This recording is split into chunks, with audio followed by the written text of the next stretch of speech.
Ilikuwaje mpaka ukajihusisha na masuala ya kucheza muziki kama hivi? Kwanza kucheza ni kitu ambacho nakipenda. Kwa hiyo kipo ndani ya damu. Kwa hiyo nafanya huku nikiwa napenda pia. Hiyo style uliipa jina kabisa? Jina yake lipo. Inaitwaje style? Minyambuliko au shagalabagala. Shagalabagala, minyambuliko. Ni watu ndio walitoa hilo jina au ilikuwa ni idea yako kichwani kwamba ukamata uipe jina hilo? Ni idea yangu kichwani, niliona hii kiitwa shagalabagala minyambuliko. Itakuwa unyama. Bwana. Hatari hiyo. So far ni kwamba sasa hivi endorsement nyingi sana kupitia minyambuliko. Maana juzi nimekuwa huko kwenye moja ya klabu unawasha moto usiku wa manane. Nikashtuka nikasema ni mtafute mimi anisimulie. Vipi sasa minyambuliko imeanza kukupa matunda makubwa sasa Ndio, kusema kweli nashukuru Mungu, matunda nimeanza kuona kwa kupitia hii minyambuliko yangu.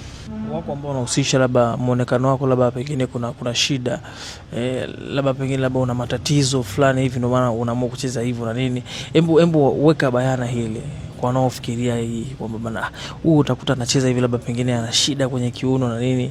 Hebu wahakikishie Watanzania. Amna, kwa wapo wanaofikiria hivyo, wengine wanasema nilijua huyu mlemavu, wengine wanasema nilijua na matatizo ya akili. Lakini mimi sio mlemavu, ni aina tu ya uchezaji na akili zangu zipo sawa.